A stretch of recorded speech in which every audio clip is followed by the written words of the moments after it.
기사들의 천막은 여전히 시청 앞에 있지만 모두들 스쳐 지나갈 뿐입니다.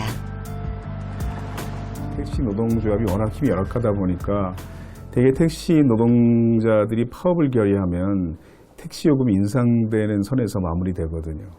근데 요금이 인상돼도 그 혜택을 대개 택시 회사가 가져갈 뿐 노동자들에게 나눠지지는 않습니다. 그러면 그 요금이 인상된 분만큼의 이익을 택시 노동자가 같이 누리기 위해서는 이들의 요구를 반영해 줄 수 있는 힘 있는 세력이 있어야 하는데 노동조합 힘이 크지 않다 보니까 정치권이 해결해 주지 않으면 전혀 성과가 없는 거죠. 생존 임금조차 보장받지 못하는 택시기사들에게 승객들은 좀 더 질 높은 서비스를 하라고 합니다. 그러나 그들이 지금 어디에 서 있는지는 묻지 않습니다. 불금의 강남입니다. 거리 전체가 택시의 물결로 넘칩니다. 그런데 정작 택시를 탈 수 있는 사람들은 많지 않습니다.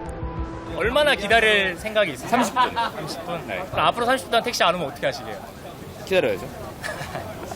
신림이나 홍대, 이제 서울권 내에서는 좀 잘 안 잡히는 것 같아요. 승차 멀리 육성으로 많이 하시던가 그 지역 안 가요 이런 식으로 많이 말씀하세요. 내리세요라고. 내리세요.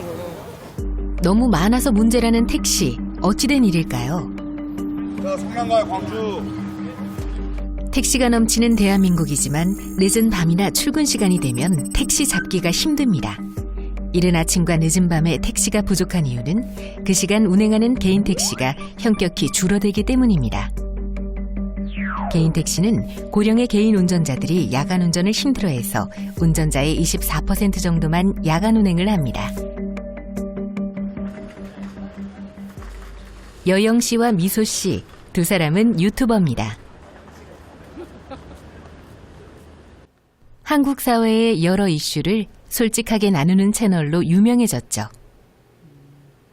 이상한 짓 진짜 많이 당했거든요. 얼마 전 새로 생긴 플랫폼 택시 이야기를 해서 화제가 됐죠. 모르시는군요. 택시도 괜찮은 기사가 좀 많이 늘었어. 근데 나는 되게 그러니까 웃긴 게 너무 많이 일어나서 서울시가 집중적으로 단속하는 문제점들 중 하나가 승차 거부예요. 그래서 이게 몇 회 누적되면 영업 정지를 시키고 꽤 강하게 규제를 하기 시작했단 말이야, 몇 년 전부터. 근데 사실 승차 거부는 오히려 나를 그렇게 엉망인 서비스로 나를 태울 거면 차라리 승차 거부 해주는 게 좋아요. 승차 거부도 많긴 많죠. 네. 기본적으로 못한다고 봐야 되죠. 뭐 정말 상상할 수 없는 경험들이 벌어지는 곳이 택시인데, 내가 어릴 때는 20살 때 남자친구랑 싸우고 밤에 거의 12시 다 돼가지고 울면서 택시를 탔어요. 네. 택시기사가 사귀자고 하지. 아니 뭐 아니야. 아가씨 뭐 지금 나랑 뭐 동대문에 구경 갈까? 그럼 그거 그 얘기잖아. 근데 되게 사귀자는 얘기 많이 해요. 응. 한번 자자 뭐 응. 사귀자 진짜예요. 그래서 남자들은 믿을 수가 없을 거야. 내비게이션 켜고 가달라고 하면은 절대 안 해줘. 절대. 이 분야에서 정말 할 얘기가 많지만 모빌리티 얘기로 넘어갑니다. SNS 이렇게 열어놓으면 피드가 이렇게 올라가잖아요.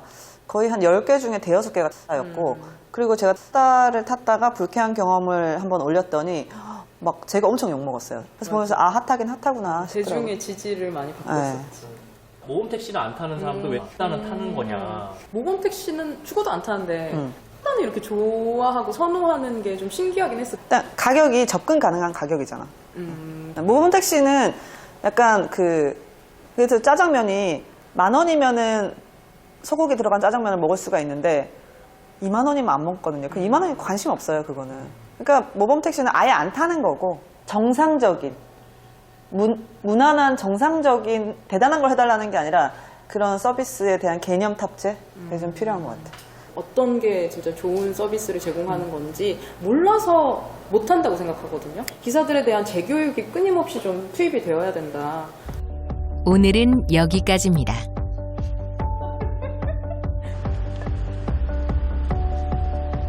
두 사람은 오늘 또 택시를 탑니다. 소박하지만 편안한 택시 서비스를 기대하면서 말이죠.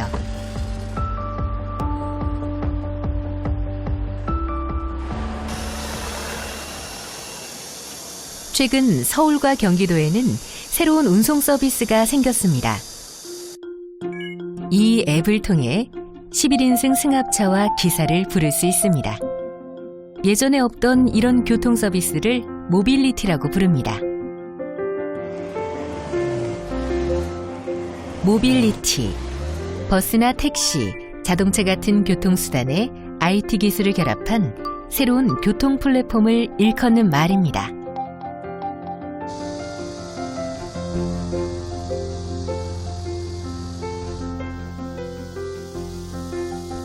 우리가 보던 택시보다 좀 크죠?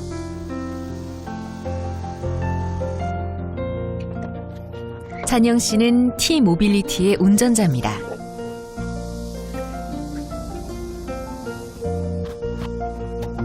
그는 하루 10시간 이 차로 손님을 모십니다. 도 괜찮은데요, 지금? 네. 누서 어때? 응? 누서. 안녕하세요 하고 이제. 불편한 거 있으면 말씀해 주세요. 네. 회사가 정한 손님 응대 매뉴얼도 있습니다. 와야 되니까 누서 여기 앉아요. 잠깐만요. 잠깐만요. 네. 차 한 대 지나가요. 아, 네.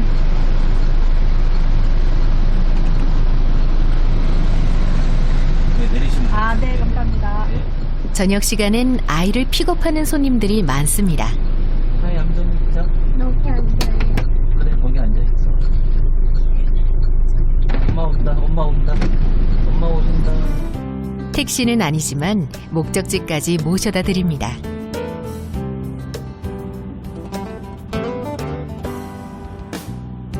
택시와 이 모빌리티 서비스는 차종이나 요금 체계, 호출 방법이나 서비스가 조금씩 다릅니다.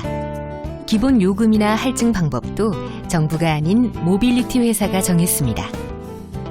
손님들은 궁금한 점이 많습니다. 상황이 새로워지. 맞아요. 정답입니다, 진짜. 원래 저희 나라 승차 공유 서비스 불법 아니에요? 아, 이게 11인승 이상만 기사를 대여를 할 수 있고, 그렇죠. 그거를 이제 끼워 넣어가지고 이제. 그래서 이게 네. 그럼 이건 차고지가 한 군데인가요? 아, 서울에 여러 군데 있습니다. 한 10몇 군데 있어요. 기본적으로 렌터카 회사는 기사를 알선해 운영할 수 없습니다. 다만 여객자동차 운수사업법 시행령에 몇 가지 예외 조항이 있습니다. 승차정원 11인승 이상 15인승 이하 승합 자동차는 기사 알선이 가능합니다. 우리가 한 6명이 같이 놀러 갔는데 그중에 일종 면허가 없는 사람이 있어요. 한꺼번에 같이 승합차로 이동하고 싶은데 그랬을 때 렌탈 사업자가 운전자 하나 알선해 줄 수 있는 것. 이 관광 활성화 차원에서 열어준 거였어요. 그래서 관광 목적으로만 쓴다고 해서 그 당시에 택시업계도 반대를 안 했던 겁니다. 서비스 시작 7개월 만에 회원수만 60만 명이 넘어서자 곳곳에 T-모빌리티 반대의 물결이 일어났습니다. 일반 기사 식당은 저희가 가기가 참 어려운 게 택시분들하고 많이 부딪히다 보니까 그게 좀 많이 어렵죠. 그 실제로 못 가요, 못 가. 못 간다고 보시면 돼요, 그런 데는. 기존의 택시에는 없는 섬세한 배려와 넓은 실내는 쾌적하지만 기사들은 걱정이 많습니다. 좀 있죠, 아무래도. 직접 고용이 되면 참 좋은데 파견직 아웃소싱 업체를 이제 통해서 들어간 격이니까 내가 어디에서 일을 하고 있다라고 얘기를 당당하게 못하는 격이잖아요. 그런 건 좀 법이 좀 바뀌었으면 좋겠어요, 진짜. 법의 틈새를 파고들다 보니 기사를 직고용할 수 없었다고 합니다. 찬영 씨처럼 파견직 근로자들도 있지만 T-모빌리티의 더 많은 기사들은 시간제 노동을 합니다.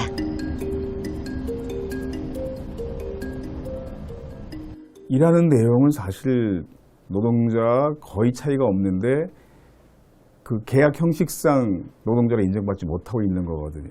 근데 이렇게 많아지는 플랫폼 노동자들의 그 노동 기본권을 보장하려는 노력은 거의 하지 않고 있고 마치 그게 시대 역행하는 것처럼 잘못 생각하고 있습니다.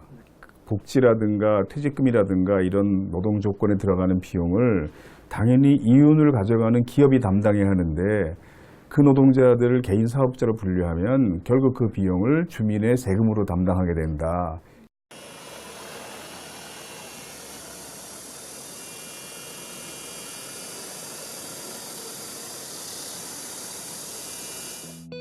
소비자를 외면하고는 성장할 수 없다는 걸 요즘의 택시 업계도 압니다.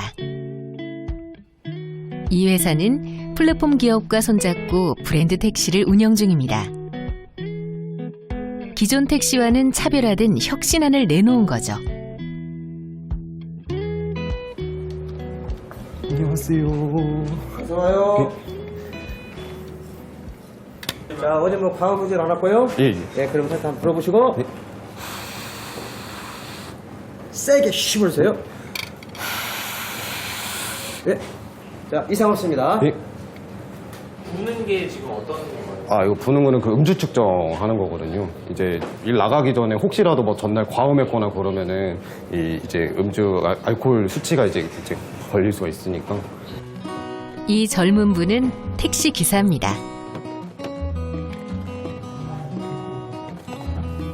근무 시간은 오후 5시부터 새벽 3시까지입니다. 밤 시간 기사입니다.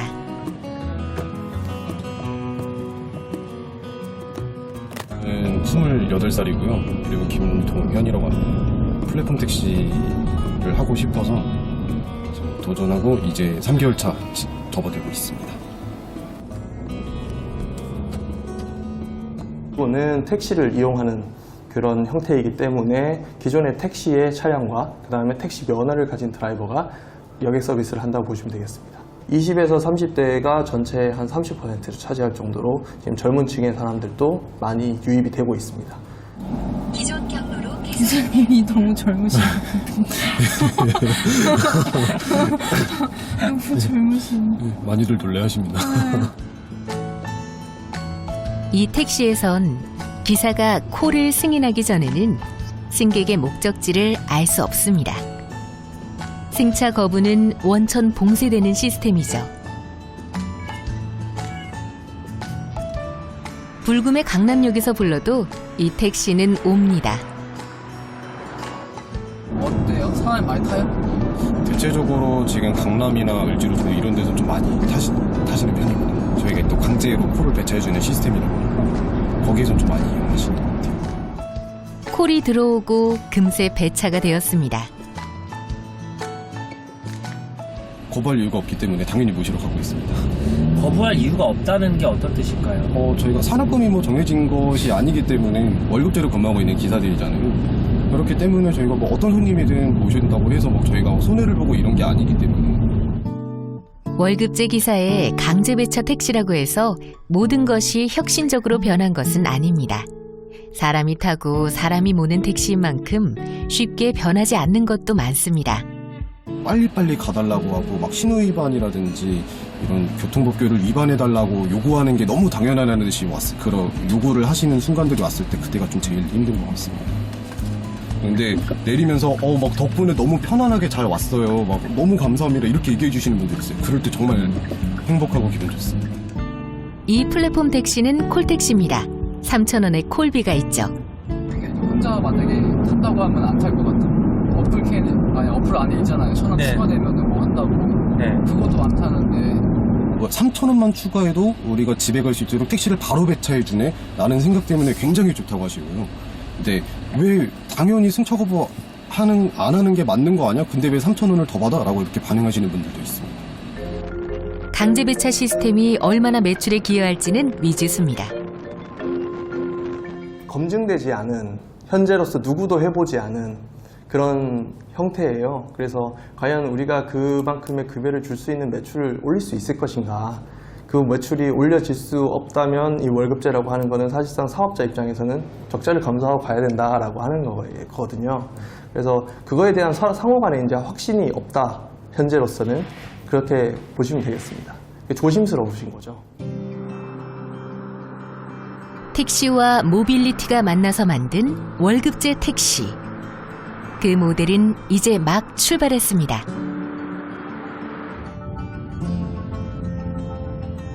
보통 퇴근을 몇 시쯤 하시나요? 통상적으로 보통 3시에서 3시 반 내외에 들어가는 것 같아요. 새벽 근무조 기사들이 차고로 들어옵니다. W택시 기사들의 하루는 이 기계 앞에서 마무리됩니다. 현금을 입금하고 카드 수입 내역을 제출합니다. 수익금을 가져가시는 거 아니면 그냥 입금만 하는 거예요? 네, 저희는 어차피 다 월급제 기사이고요. 뭐 추가 수익금에 대해서는 저희한테 인센티브가 나오다 보니까 일단 현재는 벌어들인 수익은 일단 모두 입금을 하고 있습니다. 오늘도 열심히 달렸습니다. 자야죠 이제. 밤새 또 일하고 오늘 또 주말이었어가지고 손님도 많고 피곤했어서. 아 이거 솔직하게 얘기하는 거예요. 긴 하루가 이렇게 끝이 납니다. 정부는 지난 7월 17일 택시제도 개편안을 발표했습니다. 운행되는 택시의 총량을 정부가 관리하고 플랫폼 운송 사업자는 택시제도 틀 안에서 모빌리티 사업을 운영하게 됩니다. 또한 관리기구를 통해 플랫폼 운송 사업자에게 기여금을 받아 과잉 공급된 택시 면허를 줄이고 택시기사들의 복지를 지원하기로 했습니다. 방향성은 정해졌습니다. 면허 사업자의 수는 증가하지 않지만 어쨌든 줄이는 쪽으로 가요. 그 줄이는 게 어떻게 줄이냐? 일단 퇴로를 만들어주고 그렇게 해가지고 그 퇴로가 만들어지면 이제 면허를 하나 둘씩 줄여버릴 겁니다. 그 면허 숫자의 일정 부분이 플랫폼 사업자로 오면 이 모빌리티 사업자 중에 어느 누가 자기 플랫폼 앱에 더 많은 운송 방식, 이동 방식을 걸었느냐.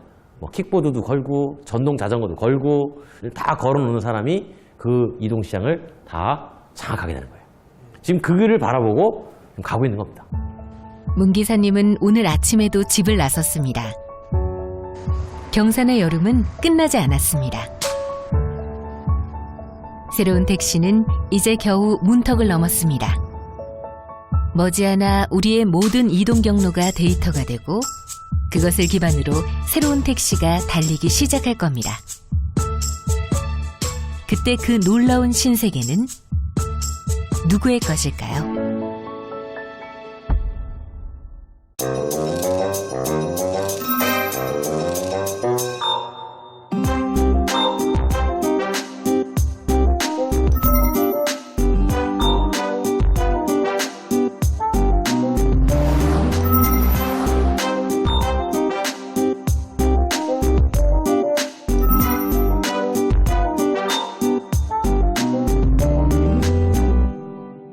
이 업무 강도가 계속 유지된다면은 내 몸이 그 일을 견뎌낼 수 있을까?